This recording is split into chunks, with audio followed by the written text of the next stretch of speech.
कि बांद्रा में उत्तर भारतीय भवन बना हुआ है, उसके अध्यक्ष पहले हुए, उसके जो अध्यक्ष हुए हारेन सिंह, मिठाई लाल सिंह, संतोष सिंह, बाबू शारदा सिंह, कृपा शंकर सिंह जो ट्रस्टी थे। मित्रों, उस संस्था में कोई भी ओबीसी, कोई भी छोटी जात, कोई भी SC ST का कोई भी मेंबर उसमें अध्यक्ष नहीं बन सकता। तो मैंने उस प्रोग्राम में हम लोग सारे उत्तर भारतीयों का पैसा लगा हुआ है, ऐसा नहीं कि खाली सिंह लोगों का पैसा लगा है, सारे लोगों का उसमें पैसा लगा हुआ है। वहाँ पे बैलेंस बनाने के लिए एक BK तिवारी जी थे, उनको वो लोग साथ में लिए थे, लेकिन वो खाना पूर्ति थी। तो मैं बताना चाहूँगा मित्रों, मैं एक बार गया वहाँ पे मीटिंग में, तो वहाँ पे देख रहा हूँ, एक तरह के संतोष सिंह, आर्यन सिंह, कृपा शंकर सिंह, मनोज सिंह, विनोद सिंह, सब सिंह, नई सिंह, बीच में बाबू शारदा सिंह, बीच में BK तिवारी जी बैलेंस बना के बैठे थे, क्योंकि इसमें सारे क्षत्रिय लोग हैं, बाकी दूसरे समाज के लोग नहीं हैं। उसके बाद एक संस्था बनी मित्रों, उत्तर प्रदेशी महासंघ, उसके अध्यक्ष थे योगेश दुबे जी। वहाँ पे भी दुबे, तिवारी, मिश्रा, चौबे, पांडे, द्विवेदी, चतुर्वेदी, सब यही लोग थे। हम लोग खाली झंडा बना ढोने के लिए, झाड़ू मारने के लिए थे वहाँ पे। तो एक दिन योगेश जी बोले, यार शर्मा जी मीटिंग नहीं आते, उनका क्या मीटिंग में आऊँ, हम लोग के कोई उत्तर भारतीय को OBC संघ का कोई आदमी नहीं है क्या तुम्हारे बीच में कि वो भी कोई पदाधिकारी बन जाए, खाली मिश्रा, चौबे, तिवारी, पांडे। तीसरी संस्था बनी उत्तर भारतीय एकता मंच। उत्तर भारतीय एकता मंच के अध्यक्ष थे आनंद शुक्ल जी। उसमें भी वही कहानी, चौबे, मिश्रा, पांडे, तिवारी, सब यही सब, और हम लोग तो कोई मतलब नहीं थे, खाली हम लोग गर्दी जिंदाबाद मुर्दाबाद लगाते थे। तो ये तीन मूर्ति को मैंने बहुत बहुत धन्यवाद देना चाहता हूँ, श्री हरगोविंद जी को, श्री सीता प्रसाद जी को, श्री गंगाराम विश्वकर्मा जी को, कि ये लोग जो है एक मन पे आके एक संस्था का गठन कर रहे हैं आप लोगों के सहयोग से, कि इसके अंदर देखिए OBC SC ST सारे लोग इसमें आएंगे, इसमें मायने ब्राह्मण ठाकुर लाभ। महाराष्ट्र खास तौर पे मुंबई में एक नए इतिहास हो चुकी है। हिंदी भाषी समता संघ के जरिए उत्तर प्रदेश से आए SC ST OBC समाज के वो लोग जो अब तक महरूम रहे हैं पॉलिटिकल पावर से, समता से, समानता से, अधिकारों से, उनको उनके अधिकार दिलाने के लिए हरगोविंद विश्वकर्मा, गंगाराम जी और शीतला प्रसाद जी जैसे 3 लोगों ने मिलकर एक नया अभियान शुरू कर दिया है, जो इसके पहले कभी नहीं हुआ। इसके पहले आमतौर पे उत्तर प्रदेश से आए हिंदी भाषियों के संगठन तो बनते थे, लेकिन उनमें सिर्फ और सिर्फ ब्राह्मण और ठाकुर समाज के लोगों का ही दबदबा होता रहा है। OBC SC ST समाज के लोगों को वो बिल्कुल तुच्छ दृष्टि से देखते थे, उनका कोई इसमें इन्वॉल्वमेंट नहीं होता था। ये उपेक्षा से परेशान होने के बावजूद इस समाज ने अब अपना हक खुद हासिल करने के लिए सिलसिला शुरू कर दिया है। 11 अगस्त 2024 की वो तारीख इतिहास में दर्ज हो चुकी है, जिसके जरिए OBC SC ST समाज के लोगों को उनके हक दिलाए जाएंगे। इस समाज के तमाम अलग अलग संगठन अब तेजी से एक साथ जुड़ते हुए नजर आ रहे हैं। कहीं कजरी जैसे प्रोग्राम के जरिए उनको एक साथ एक मंच पर लाने की कवायद शुरू हो चुकी है। मुंबई में नाला सोपारा में पिछले दिनों ऐसा ही एक रंगारंग कार्यक्रम आयोजित किया। पूनम विश्वकर्मा जैसी कजरी गायिका के जानदार गानों के जरिए इस समाज के लोगों को नाचने गाने पे मजबूर कर दिया। अब ये लोग सरकार को अपने इशारों पर नचाने की तैयारी में जुट चुके हैं।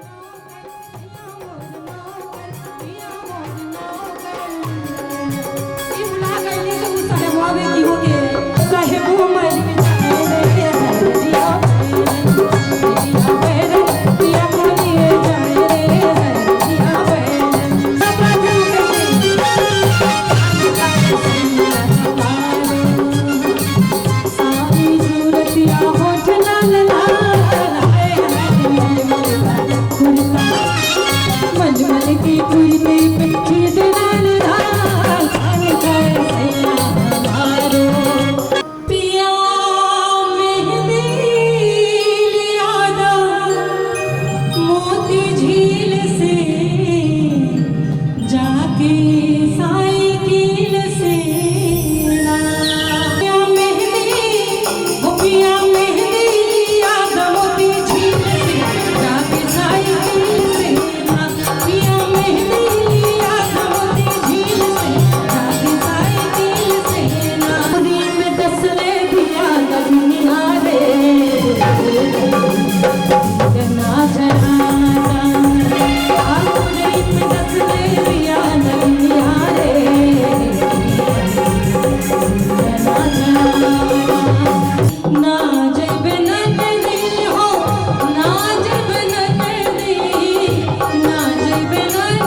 जब हम संस्था की स्थापना किए, शुरुआत हम लोग किए, तो हम लोग तमाम इस शहर के तमाम जो ओबीसी एससी एसटी संस्थाएं हैं, सभी संस्थाओं से हम मिले। हमारा पहला कार्यक्रम हुआ था मलाड में। जब ये संस्था की स्थापना हुई तो इसका मुख्य कारण ये था कि इस शहर में हमारी आबादी जो बताया जाता है कि उत्तर भारतीय, इनकी जनसंख्या 40 लाख है। अगर परसेंटेज के हिसाब से आप यहाँ मानेंगे, यूपी में अगर हम 75% हैं ओबीसी, तो हमारी संख्या एक मेरे अनुमान के हिसाब से यहाँ पर 30 लाख ओबीसी है। कितने हैं? मुंबई में 30 लाख। और उत्तर भारतीय संघ का जो कार्यक्रम होता है उसमें आप देखेंगे यही, जैसे शर्मा जी ने बताया कि ये शारदा सिंह हैं, ये हैं, बस जो मिला जुला के बस वही कुछ लोग हैं। मैं कहता हूँ उस मंच पर कोई यादव क्यों नहीं दिखता है, कोई पाल क्यों नहीं दिखता है, कोई बिंद क्यों नहीं दिखता है, कोई विश्वकर्मा क्यों नहीं दिखता है, हमारी जो ओबीसी जाति कोई जायसवाल क्यों नहीं दिखता है। तमाम जो जातियां हैं हमारी, हम लोग इस शहर को बनाने में हमारे ओबीसी एसटी और एससी समाज के लोग बहुत बड़ा योगदान देते हैं। चाहे दूध हो, सवेरे का भाजी हो, दूध हो, कोयला हो, सारे जो आपको खाने पीने की चीज जो भी हो, फुटपाथ पे हमारे लोग धंधा करते हैं। लेकिन हमारे लोगों को जो मान सम्मान मिलना चाहिए, वो मान सम्मान इस उत्तर भारतीय समाज के मंच पर सवर्णों के बीच में नहीं मिलता है। इसलिए हमने इस संस्था की स्थापना की है और हम चाहते हैं कि जो भी ओबीसी एससी एसटी समाज के लोग हैं इससे जुड़े। इस शहर में हमारी सिर्फ मांगे हैं कि हमारे समाज के लोगों को इस समाज में राजनीतिक और सामाजिक रूप से सम्मान मिलना चाहिए। उनके लिए 1957 का डेडलाइन क्यों है, ये मकसद है मेरा लक्ष्य। इसके तरफ हम लोग बढ़ रहे हैं। तो हमने कहा कि चूँकि आप लोग पता है कि ओबीसी समाज और एससी एसटी के बीच की जो विभाजन रेखा है बहुत पतली है। दोनों समाज एक जैसे हैं, दोनों की समस्याएं एक जैसी हैं, दोनों उपेक्षित हैं, हाशिए पर हैं, मेन स्ट्रीम से बाहर हैं। देखिए बिल्डिंगें बड़ी बड़ी बनती हैं, उसमें मजदूरी वो लोग करते हैं और उनको कहीं रिप्रेजेंटेशन नहीं। जैसा कि भाई साहब लोगों ने बताया, हमारा मकसद, हम किसी के विरोध नहीं करेंगे, हम किसी के विरोध नहीं करना है, हमको अपनी राह बनाना है। हम अपनी राह पर चलेंगे जब तक हमको मंजिल न मिल जाए। इसमें आप लोगों का समर्थन चाहिए हमको। इसी मकसद से ये नाला सुपारा में कजरी कार्यक्रम हुआ है। आप देखेंगे सारे कलाकार ओबीसी जैसी समाज के हैं और ये किसी से कम नहीं है। आप लोग एंजॉय कर रहे हैं ना।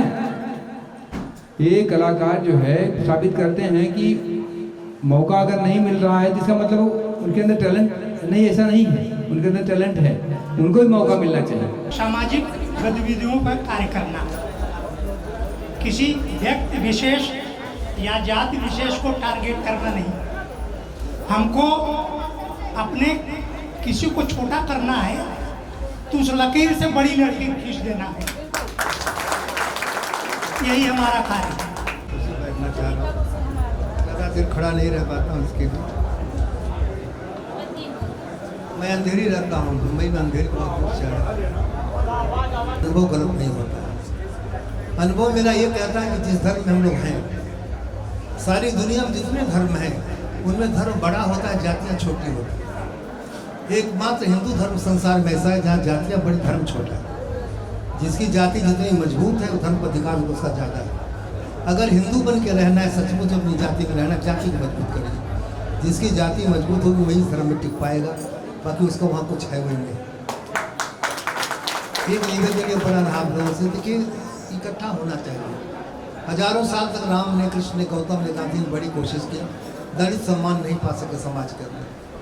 देखिए एक बार दलित समाज इकट्ठा हुआ, मजबूती के साथ इसका इकट्ठा हुआ। मायावती कोई अंबानी से अमीर ज़्यादा नहीं है, कोई ऐश्वर्या राय ज़्यादा सुंदर भी नहीं थी, न तो अब्दुल कलाम जैसी विद्वान थी, लेकिन उनका समाज एक जगह इकट्ठा हो गया, हाथी पे ठप्पा मार दिया, 5000 बरस की बीमारी दूर हो गई। सारा ब्राह्मण समाज जो उनके सामने जाने से कतराता था, उनके तरले पे आके बैठ गया। एकता की ताकत देखिए, इसलिए अपनी जाति को मजबूत करिए, अपनी एकता को मजबूत करिए, तब हो पाएगा। क्या कहना भी लड़ाई लड़ना है आपको और अपने संविधानिक ढंग से चलिए आप। एक चीज़ और मैं कहूँगा कि अपने बच्चों को पढ़ाओ बहुत ज़्यादा। राजनीति हमसे दूर हो गई, इतनी चालाकी हो गई कि हम उसका राष्ट्रीयकरण हो गया है। हमारे आपके बस का नहीं कि वहाँ तक पहुँच सके। एक संवैधानिक अधिकार होता है, आप IAS हो सकते हैं, IPS हो सकते हैं, कलेक्टर हो सकते हैं, ICP हो सकते हैं। इस अधिकार को प्राप्त करने की कोशिश करते हैं। हिंदुस्तान में 900 गाँव, 900 जिले हैं। अगर आपके बच्चे 8-10 में हर साल IPS IAS आते हैं तो 10 साल में तो 1000 हो जाएंगे। उस तरीके से चलिए, सीधा लड़ाई बंद करिए। अब उनके चुनाव को लड़ करके पैसे खर्च करके आप मुकाबला नहीं कर पाए। वो तो व्यापारी हैं, उन्होंने राम को बेच डाला, राम की मार्केटिंग किया उन्होंने, शेयर मार्केट बना दिया उन्होंने, लेकिन उसका मतदान मिला उनको। बद्रीनाथ हारे, अयोध्या हारे, चित्रकूट हारे, नासिक हारे, रामेश्वरम हारे, रामकोट हारे, जहाँ जहाँ राम का स्थान था सब जगह हारी। ये तो व्यापार करते हैं। सत्यदेव कुमार, विनोद चौबे के साथ हितेंद्र पवार, नाला सुपारा, जय हिंद 24।